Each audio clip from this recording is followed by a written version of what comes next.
Hey, it's Bill, and you're tuned in to the Pennsylvania Rock Show, featuring the best unsigned rock and metal that Pennsylvania has to offer, right here on PARockShow.com, MegaRockRadio.net, 107.1 FM, St. Louis, Missouri, AltRockRadio.ca in Hamilton, Ontario, Canada, XRPRadio.co.uk in Birmingham, United Kingdom, RootarooRadio.com on the beaches of San Diego, California, BuildAScene.com/radio right here in the thriving metropolis of Leechburg, Pennsylvania. My name is Bill, and with me tonight on episode number 607 is Jordan from King Catfish. What's up, Jordan? How's it going, Bill? Not too bad. Can you hear me talking when you're off the screen like that? Yeah. Okay, I've never been on that end of it, so I didn't know. Loud and clear.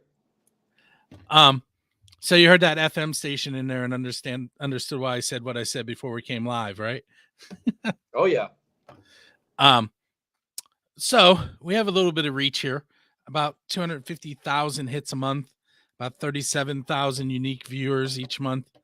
And that's just on the website. That doesn't include the plays on the videos and the podcasts and on all those stations. So a little bit of reach. I'm nervous. And then I'll throw in there that First Angel Media gets about 190,000 and about another 20,000 uniques, and all of this stuff gets posted there as well. So about 500,000 hits a month. Heck yeah. I don't know if I've ever had tie-dye behind me. It kind of looks cool. Yeah, I like your backdrop there. It looks great. All right, so I don't know a lot about your band, so I'm going to start off with some cliche questions. You and I have met twice, which is 2 more times than some of the people I've interviewed.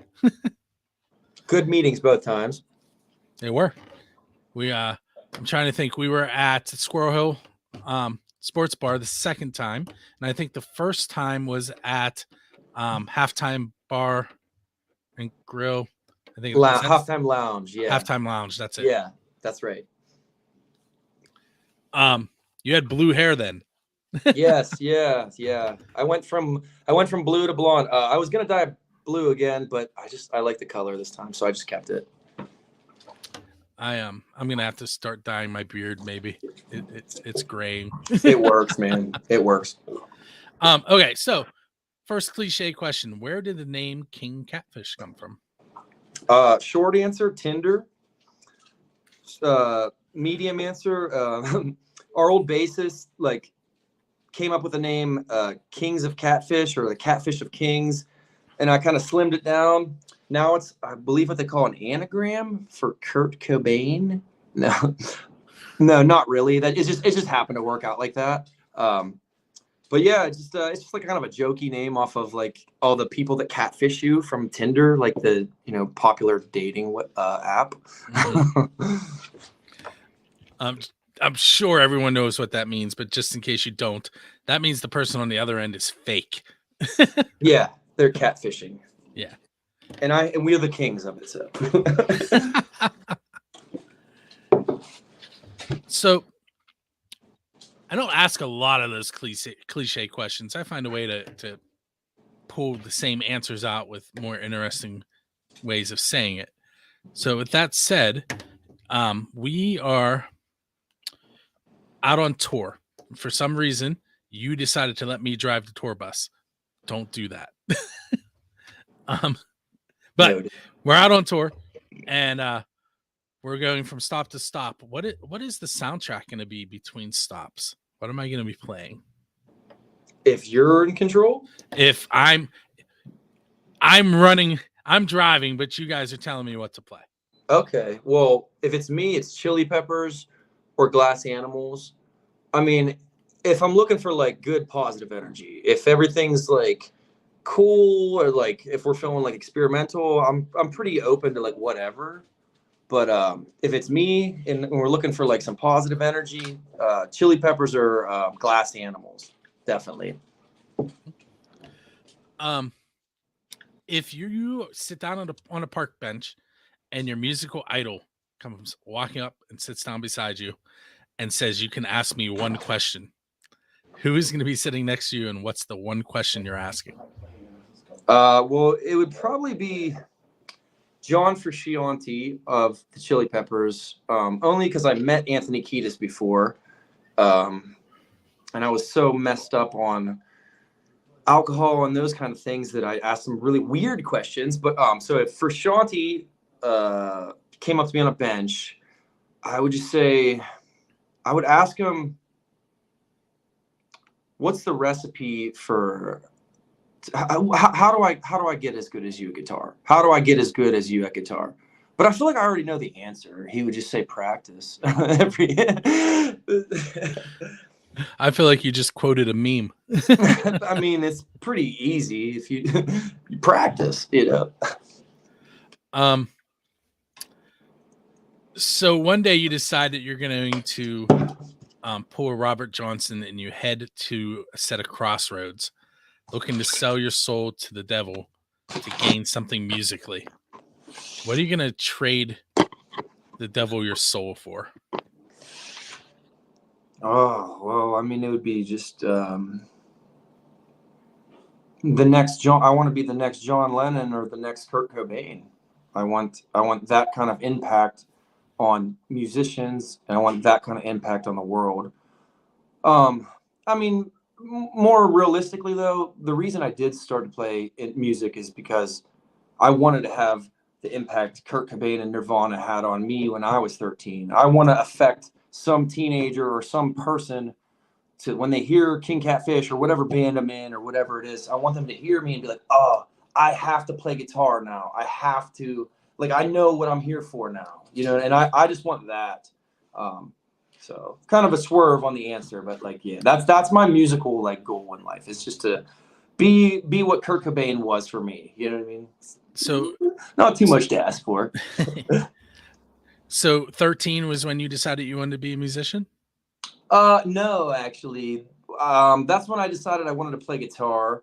But I didn't really know that was like what I really wanted to be until like my 20s. Like I kind of just messed around with guitar from like age 13 to like my early 20s. You know, learned some cool songs to impress girls. Didn't really work that well. And then around age 21, that's when I started playing guitar seriously, playing every day, and like realized that like this is what I want to do with my life. So it kind of started at 13. It's like, but I wasn't like fully committed. You know what I mean? Like that's where I was like, oh, I need to play guitar. But then like later, I was like, okay, I need to play guitar as a human being. Like that's what I'm here for. You know what I mean? That's when you realized it was more of a calling than just a hobby. Yes, exactly. If you, I'm going to ask you the official build the scene question. Hopefully I don't have to explain it. Who is your Dave Grohl? In other words, who do you want to go up on stage with and play one of their originals? Well, I mean, the cliche, man, Dave Grohl is my Dave Grohl. That shit that he did with I believe her name's Nina, the little girl that like learned to play. Yeah, the drummer chick. Oh man, that's like, you know, that's just awesome. You know, to be for real, it would be Chili Peppers. Chili Peppers. If I could get up there, I could do any guitar, I could do any singing. I could dance if that's all they wanted. I could shake my ass. Can we say ass? I could do that for them. Yeah, it would be the Chili Peppers. I'll tell you the story behind that later, but I do want to put out there that Dave Grohl is everywhere except for on my show, even though I keep tagging him. Dave Grohl is the man. Did you see his new movie just came out? Studio 666. I have not seen it yet.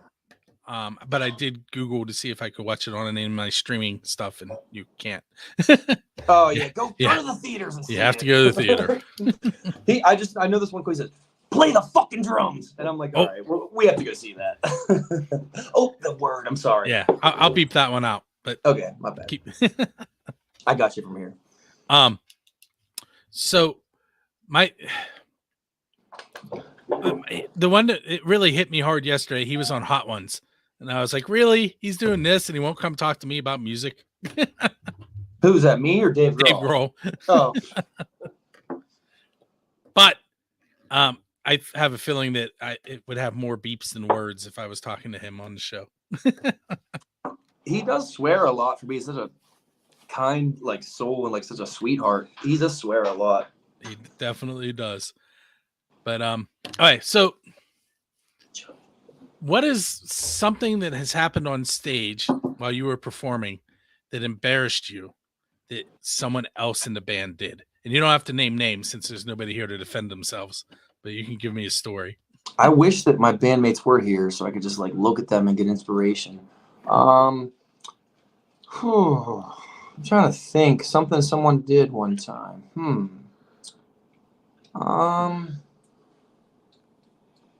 That's a tough one. I don't know, man. I don't know that I've ever been like embarrassed enough to remember something like that. I don't know. That's a tough one. I hate to not have a good answer, but yeah, I don't know. When I'm on stage, I feel pretty damn good, and my team, man, they've always, even though that we've had 10 different members of our 3-piece band, they've always been hitters. They all got my back, and I don't know. That's a tough one. I don't know. I wish I had a better answer for you for that one. So you just finished the show.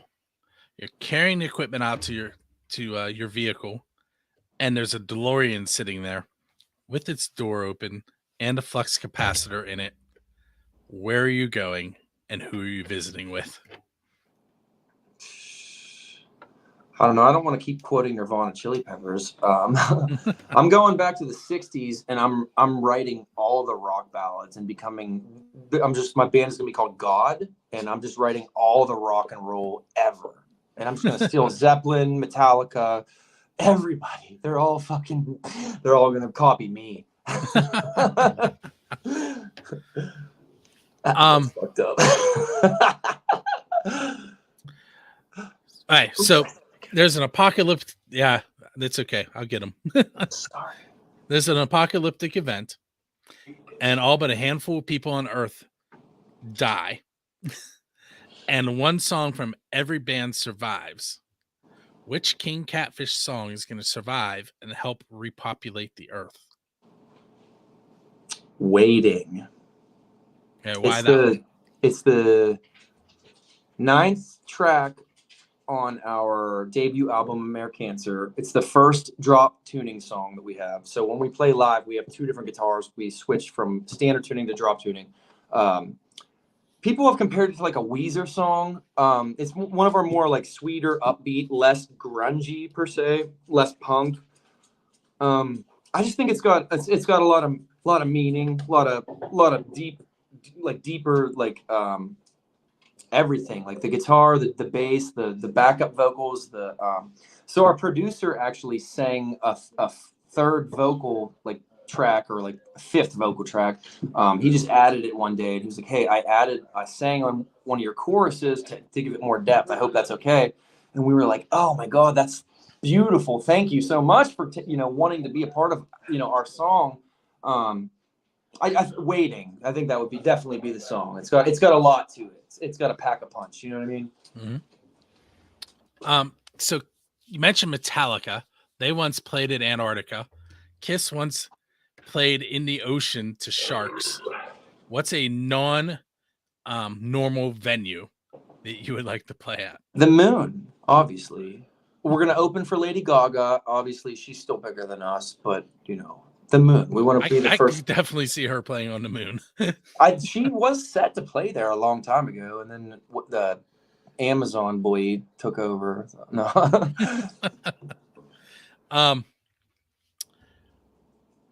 If you could create a band from the local music scene, just like a draft where you pick whoever you want from whatever band you want, and create a band to manage. So you're not allowed to be in it. You're just to manage them.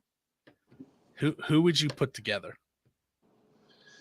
I like that question until you said I'm not allowed to be in it.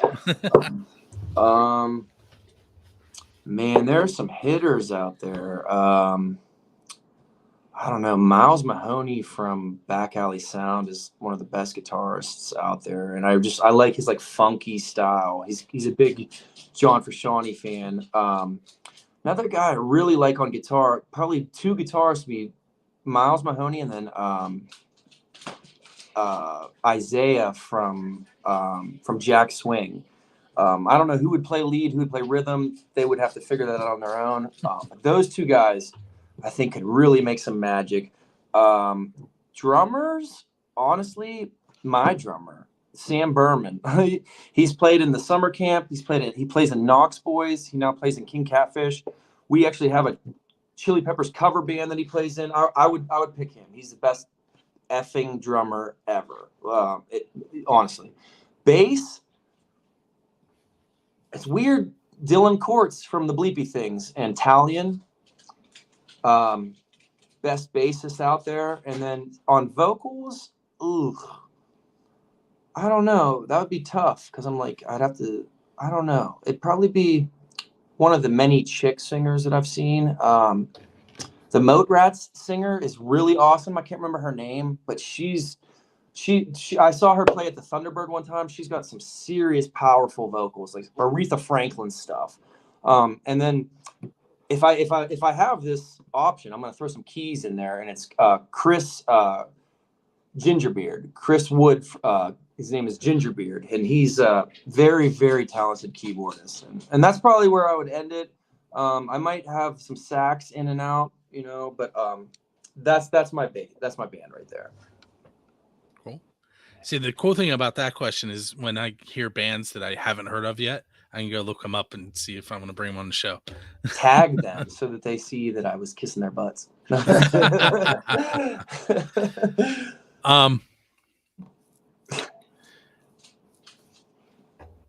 yeah.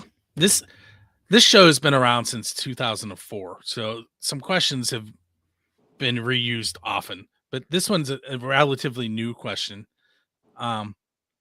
Back, I think it was November, might have been October. I did a photo shoot for a band out of Michigan in Katanning, and they were really excited because the venue bought them pizza from Bocelli's, and I was like, Bocelli's? Like, you could have gotten so much better pizza from a mom and pop place right up the street. So my question now is, what is the best pizza you've had, either before a show, at a show, or right after a show? Pizza Fiesta downtown is my favorite pizza place in Pittsburgh. I worked there when I first moved here in 2011, and they've been consistently my favorite pizza ever since. They're freaking awesome. 217 Smithfield. See, we can tag them too. Yeah, I'm still listening. I'm just stepping aside for like 2 seconds, but I'm still listening. Okay. So if you could, let me think.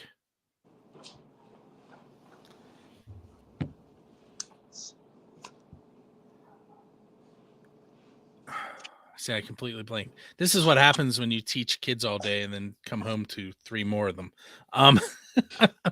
What do you teach? Sounds terrible. I teach computers, science, health, and Spanish. Sound like a grade school teacher. It's kindergarten through 8th grade. That makes sense. And then my kids, who, I'm not complaining about any of the kids, but it's taxing. But I also have twin 11-year-olds and a 13-year-old. Oh, fun ages there.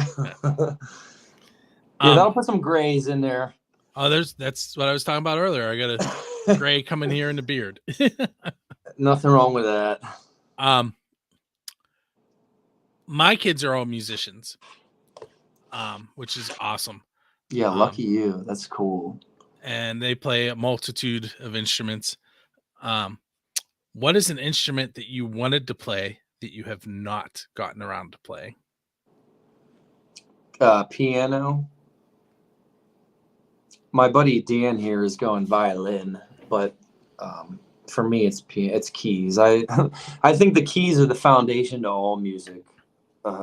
It's just like the biggest scale of everything. You know, like you got maybe not. Guitar might have more notes on it, but yeah, keyboard, keys, piano. I have one more question before we talk about your new video and song that are coming up.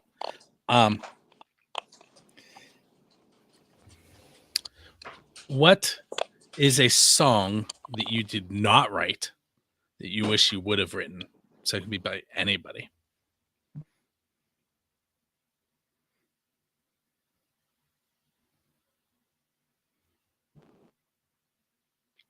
And I lost them.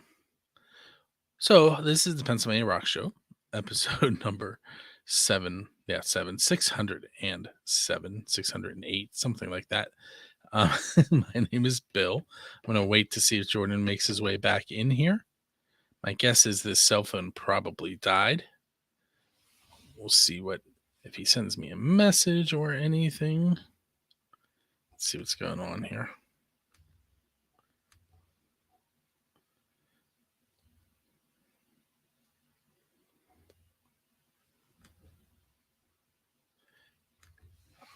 Well, is anybody out there in the live videos that would like to ask any questions while we wait to see if he comes back? Maybe, maybe not.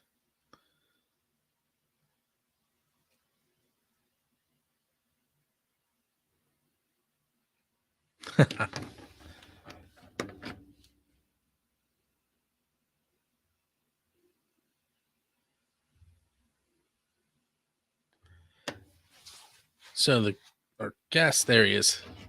I thought my phone died. Luckily, it just charged and started right back up. My apologies. That's what I told everybody. I said, I think his phone probably just died. Definitely. It's awkward.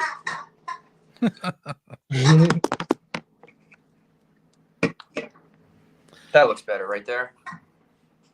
Hey, so the question I asked right before you died was, what is a song that you wish you would have written that you did not write? That's tough. I don't really like that question, honestly, because I have a lot of different ideas. Let It Be, Smells Like Teen Spirit. I don't know. What's that? It depends what genre. Yeah, I mean, it's just there's a lot of factors. I don't know. I mean, it's a waste of who you are trying to be someone else. So you know what I mean? Like I'd rather be hated for who I am than loved than writing someone else's song. Like even if all my songs suck and no one likes them, I'd still rather be hated and think everybody boo me than write someone else's song. If you know what I mean? Like I'd rather be sucked forever. You know. Right, so let's talk about your song right now. Give me this is your MTV moment. Give me a story that goes along with that song and the video. So I was having a little trouble hearing you. You said the song Right Now. Yeah. And then what about it? Just talk about it. Yep. Tell me a story. So I wrote it actually. Pretty decent story. My little brother was 8 years old. I wrote it about 6 years ago. Me and my other younger brother, who's 2 years younger than me, we showed up at the beach where all my family was. My youngest brother was there. We showed up at like 3 a.m., got there late, and he was super excited to see both his older brothers. And we're sleeping the next morning, and he's outside of our bedroom, like our door, with a pole ball and a cue stick. Can you still hear me? Yes. Okay. With a pole I'm ball laughing and a cue because stick going, you're going to tell me he like, woke you up. clanking them together, clanking them. I wake up and I look at the bed across the room, and I look at my other brother, and I'm like, what the fuck is that? He's like, dude, it's Caleb. That's our youngest brother. So I get up out of bed, I open the door, and he's so excited that we're here. He's like, I open the door, he goes, can you hear that? I'm like, yes, dude, we're sleeping. Like, what the heck? So I get my guitar, I walk down to the beach. We happen to have this awesome place at that time. We were renting, and go down to the beach, and I just write that song Right Now, and it's about I don't know. That's where the inspiration for it originally came. The song itself is about waking up after a night of partying, hungover, whatever. So that night we just actually ate a bunch of bad food. We ate like Slim Jims and Doritos, and then woke up. It wasn't actually about like alcohol and drugs. It was about like bad food. But whatever, whatever you know how it is. So yeah, that's what that song's about. And really, I mean, I like letting things open for interpretation so that the user or the listener can kind of just connect with it however they want to, as opposed to trying to relate exactly to me or how, what I'm thinking. But yeah, that's about it.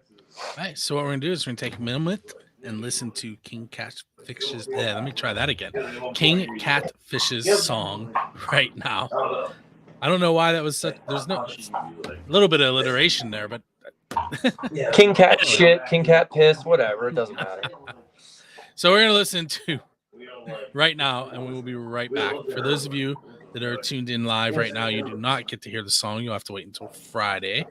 Or if you go to their Facebook page and YouTube, Spotify, iTunes, everywhere. I was going for your video release. Oh, for the video release, YouTube, Facebook, Instagram. Yeah. And I'm going to ask you this again later, but that's your Bandcamp, correct? Yes. That's the right address? Okay. Yes, so we're going to come back in as if we just listened to the song. I'll ask you a couple more questions. Hey, that was Right Now by King Catfish. With me tonight is Jordan. And I have just a couple more questions for him, and then I'm going to let him go enjoy the rest of his night. So, Jordan, if you could play at any venue with any other band, like just you get to choose and there's no limits, who do you want to play with and what venue are you going to play at? Even like bands that aren't alive? Yep, we have a DeLorean. Yeah, okay. I thought I think outside the box. I play the Pyramids of Giza with Nirvana. Nice. I got to go see the Red Hot Chili Peppers play there a long time ago. Super blessed. Craziest, awesome time ever.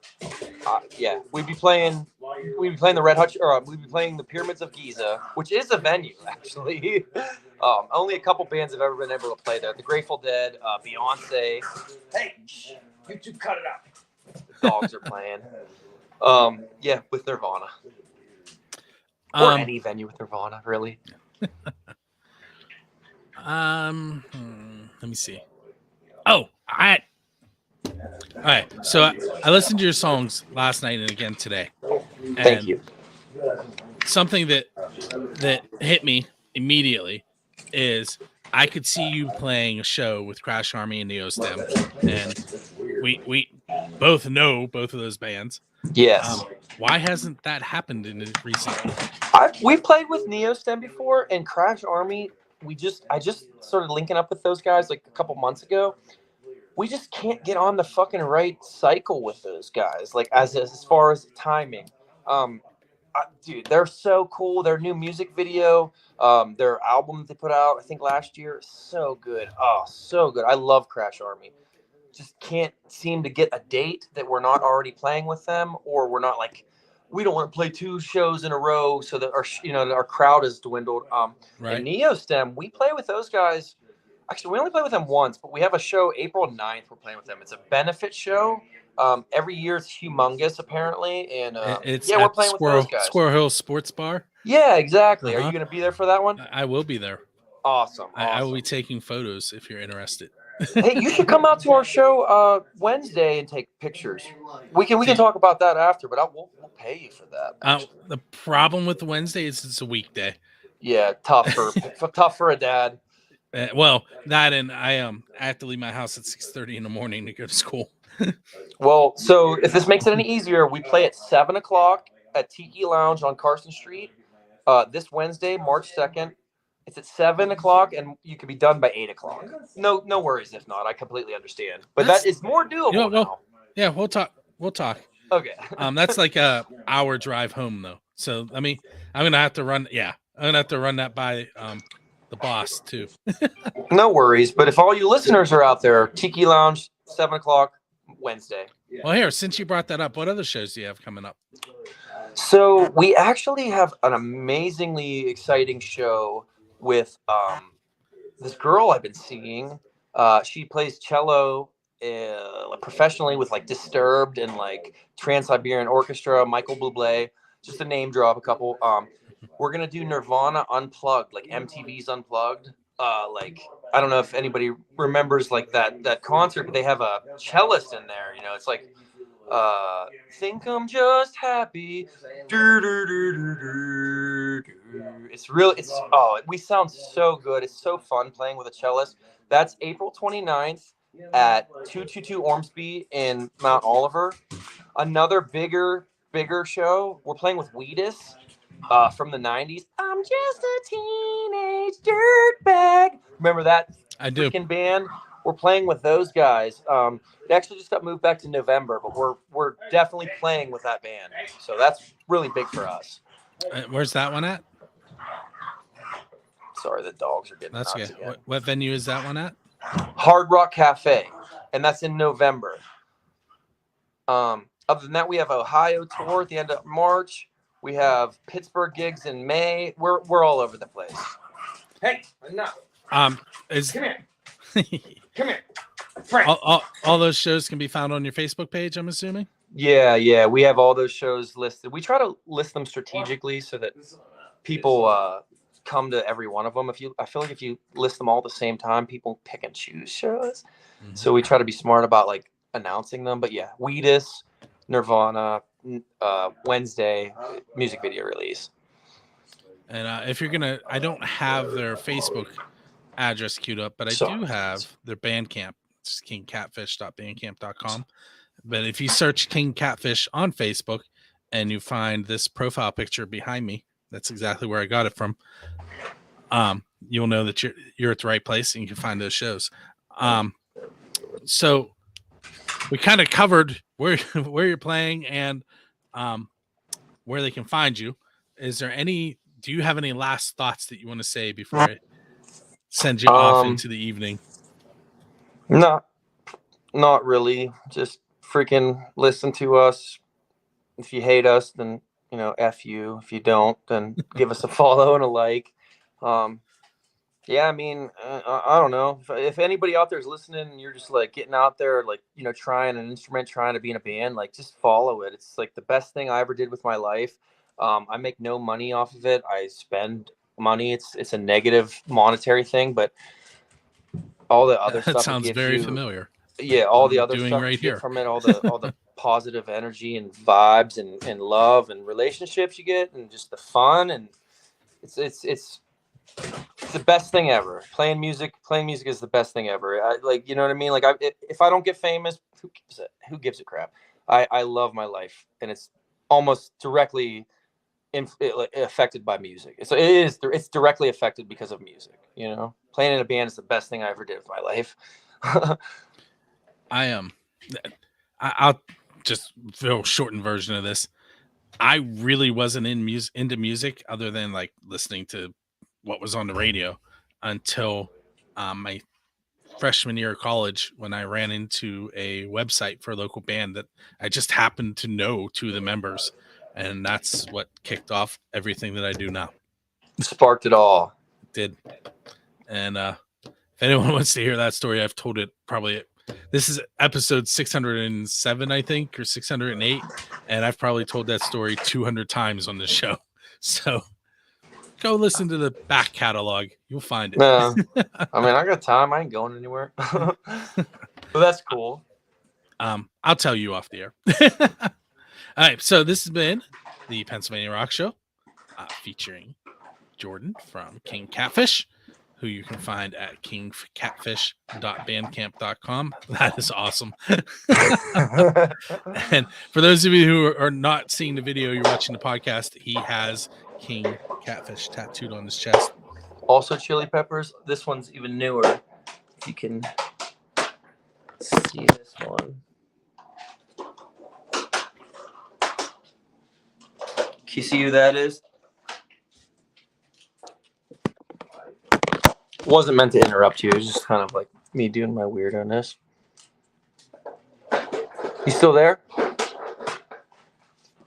Did you freeze? Uh-oh.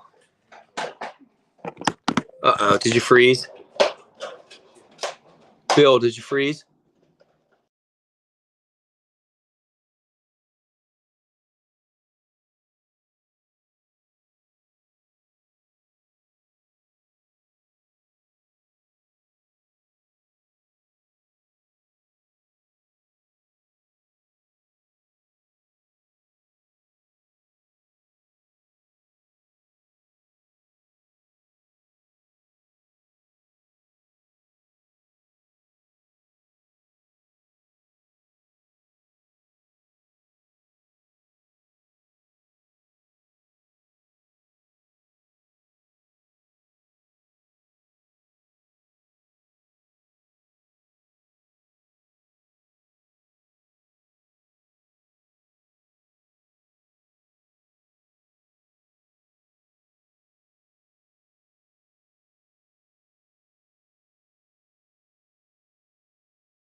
Well, apparently it was my turn to go down.